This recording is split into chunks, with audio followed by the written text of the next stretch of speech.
कुमार, हमें धीरज से काम लेना होगा। आज सेना केशी ध्वज के साथ है, हमारे कई साथी उसके साथ हैं।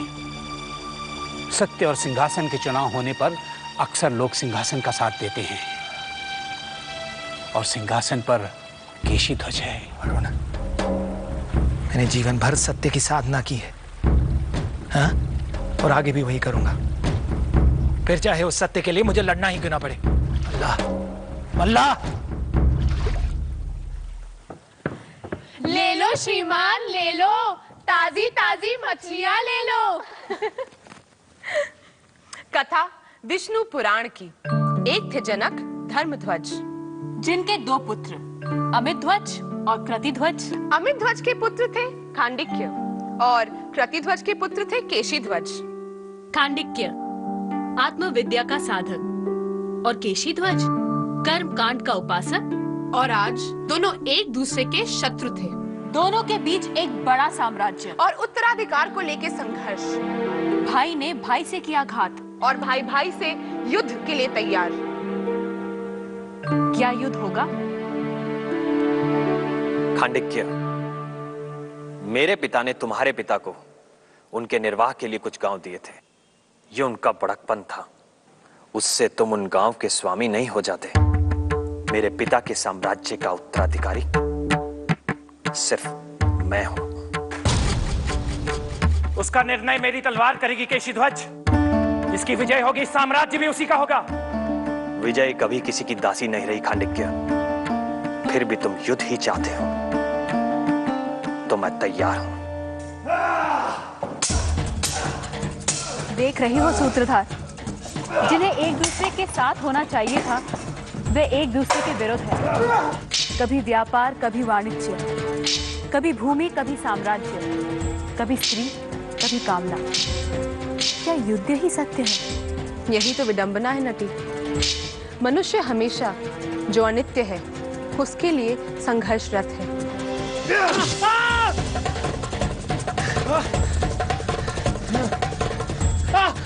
अरे थोड़ी देर पहले गर्व से अपने ही भाई केशी ध्वज को चुनौती देने वाला खांडिक्य घुटनों पे है। मैंने कहा था खांडिक्य, विजय कभी किसी की दासी नहीं हुई। आज तुम पराजित और मैं विजयी हूं। चाहूं तो अभी मार सकता हूं तुम्हें, पर मैं तुम्हें जीवन दूंगा। इसी क्षण मैं तुम्हें तुम्हारे परिवार, मित्र, मंत्री, पुरोहित, सेवकों सहित अपने राज्य से निष्कासित करता हूं।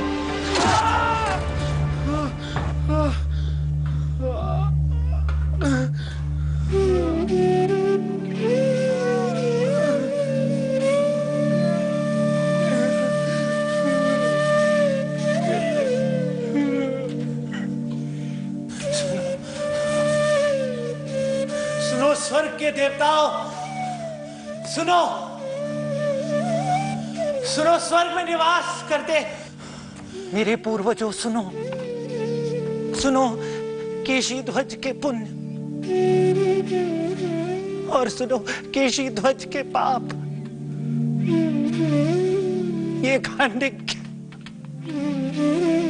तब तक वनों में रहेगा जब तक वो अहंकारी और कपटी केशी ध्वज को पराजित करने में सक्षम नहीं हो जाता।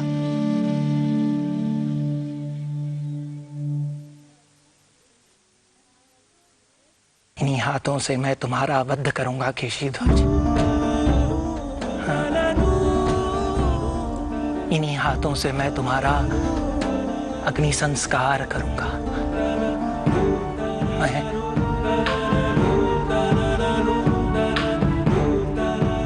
अपने अपमान का प्रतिशोध लेकर रहूंगा। केशी ध्वज!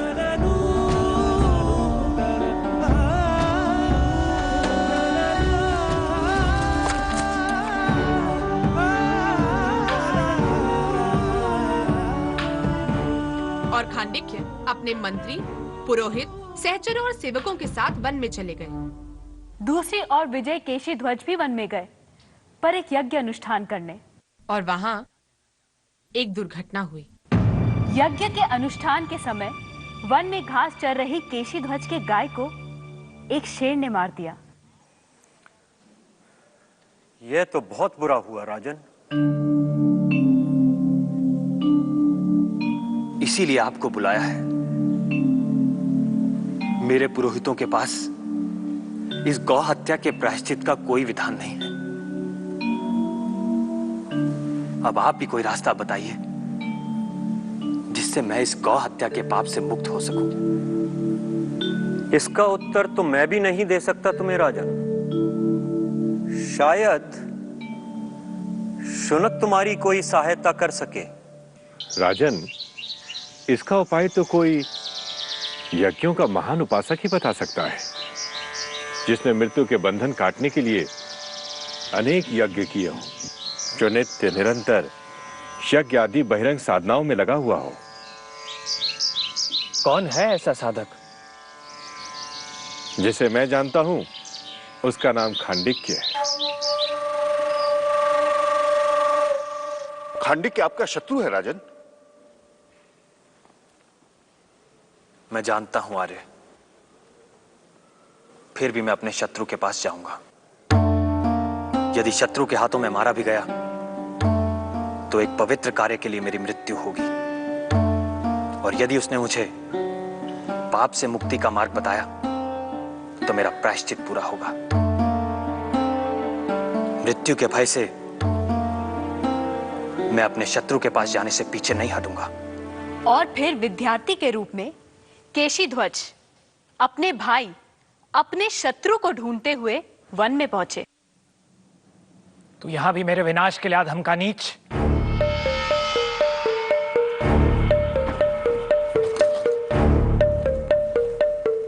बाघ की खाल और विद्यार्थी वेश को तू अपनी ढाल बनाकर आया है ताकि मैं तेरी हत्या ना कर सकूं। मूर्ख, पर तू भूल गया कि जिनकी खाल तू ओढ़ कर आया है उन बाघों का तूने और मैंने कई बार शिकार किया है। आज तेरा भी मेरे हाथों वध होगा। याद कर अपना पाप। तूने मुझसे मेरा राज्य छीन लिया, मुझे दर दर भटकने को विवश किया। अब जब तक मैं जीवित हूं तू यहां से जिंदा नहीं जा सकेगा। ठहरो खांडिक्य, ना मैं तुम्हारी हत्या करने आया हूं और ना ही तुम्हें कोई नुकसान पहुंचाने। इसलिए तुम अपना क्रोध और अपना हथियार दोनों ही रख दो। तो फिर तू यहां क्यों आया है? मैं तुम्हारे पास एक प्रायश्चित के विधान के लिए आया हूं।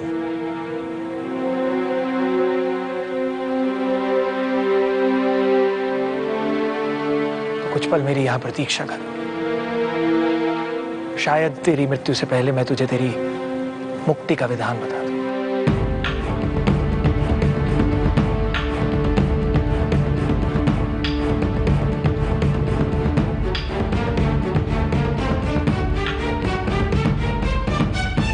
राजन, आपके शत्रु का वध करने का इससे अच्छा अवसर नहीं हो सकता। राजन, इस समय वो आपकी मुट्ठी में है, निहत्था है, अकेला है। बस एक प्रहार और आप फिर से अपनी भूमि के स्वामी होंगे। क्या सोच रहे हैं राजन?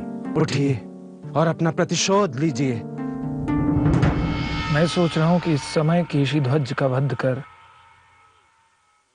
मैं यहां का साम्राज्य पा जाऊंगा और वो मरकर परलोक जीत लेगा।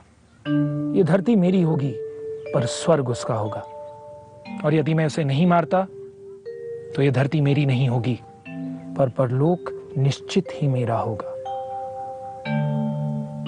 धरती का साम्राज्य, धरती का सुख स्थायी नहीं, अनंत नहीं,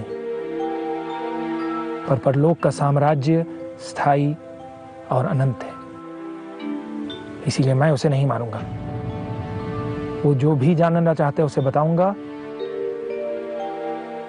शायद यही मेरा प्रतिशोध है।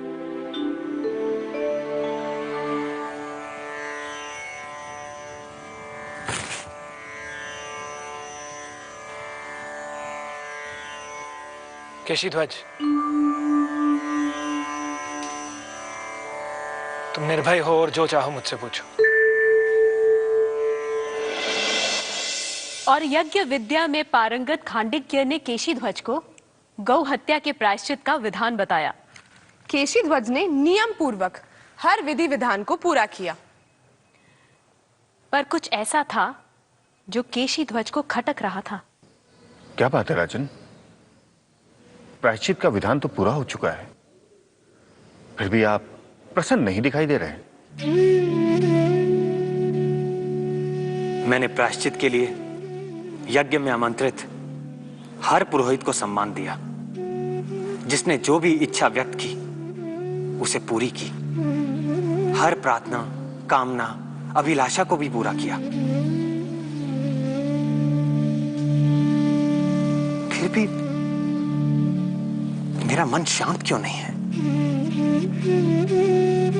क्यों मुझे ऐसा लग रहा है कि मैंने अपना कर्तव्य पूरा नहीं किया?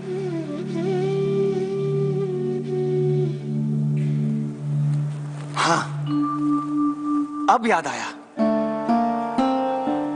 खांडिक्य से मैंने प्रायश्चित का विधान तो पूछा, पर उसे योग्य दक्षिणा नहीं दी। और खांडिक्य को योग्य दक्षिणा दिए बिना मेरा कर्तव्य कैसे पूरा हो सकता है? और फिर एक बार केशीध्वज अपने शत्रु के सामने खड़ा था। मृत्यु के मुख में तुम्हारा स्वागत है केशीध्वज। पिछली बार तो तुम्हें विद्यार्थी वेश ने बचा लिया था, पर इस बार तुम नहीं बचोगे। कहो, जीवन के अंतिम क्षणों में अब तुम क्या जानना चाहते हो?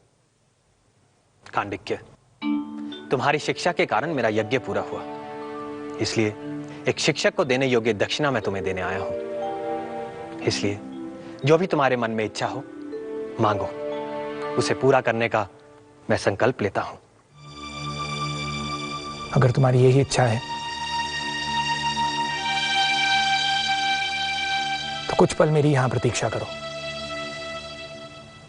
राजन, यही अवसर है। आप दक्षिणा में केशीध्वज से अपना राज्य मांग लीजिए, क्योंकि बुद्धिमान वही है जो बिना युद्ध के पृथ्वी प्राप्त करे। राजन, आप हंस रहे हैं? इसी दिन की प्रतीक्षा में तो हम आपके साथ वन में भटक रहे हैं। अब धरती का साम्राज्य भी मुझे मिल गया तो मुझे क्या मिलेगा यदि मैं जीवन भर अज्ञान को ढोते हुए मर गया?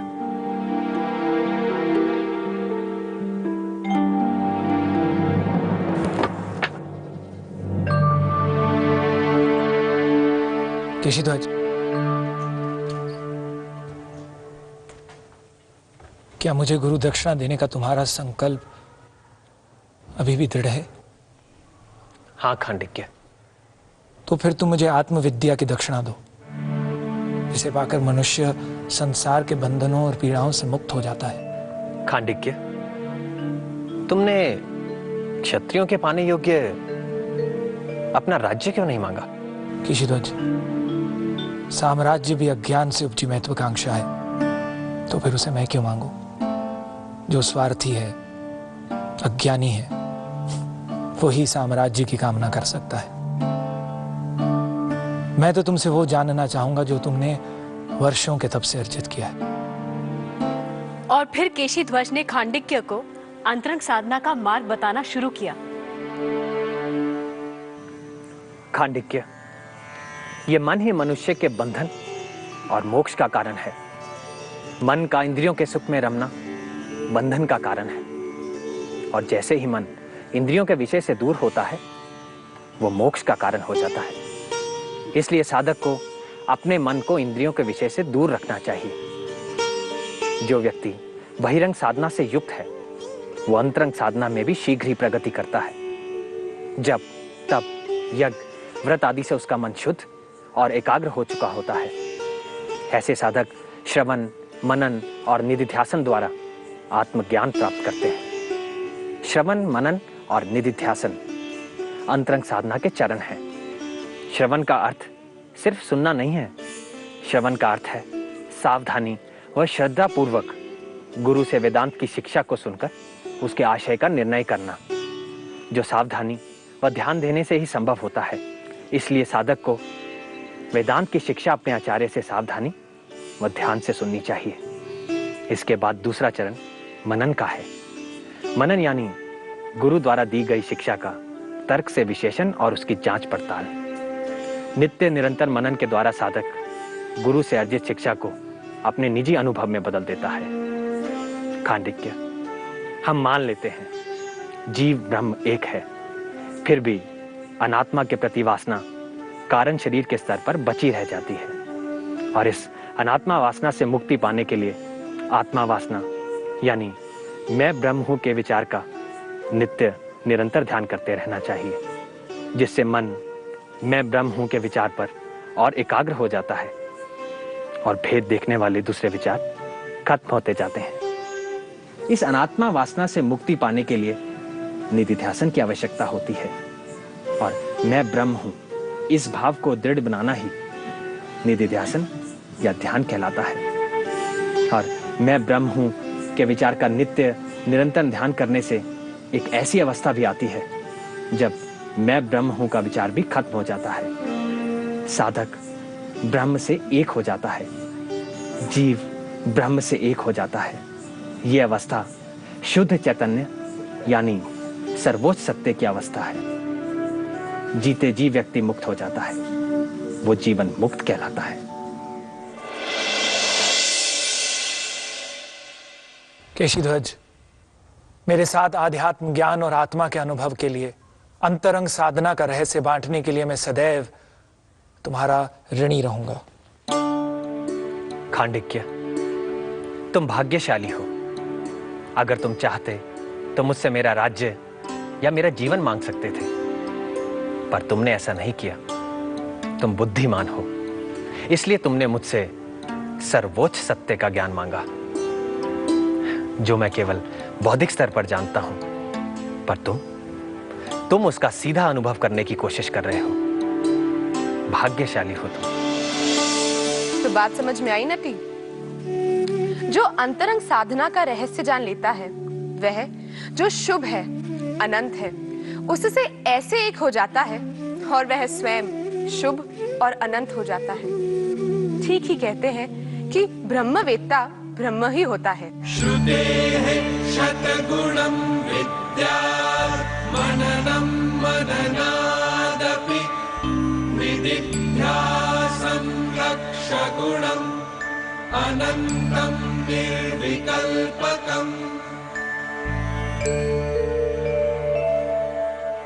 शंकराचार्य ने विवेक चूड़ामणि में कहा है कि मनन को श्रवण की अपेक्षा 100 गुना अधिक बेहतर समझना चाहिए, और निधिध्यासन अथवा ध्यान को मनन की अपेक्षा 1000 गुना अधिक बेहतर समझना चाहिए।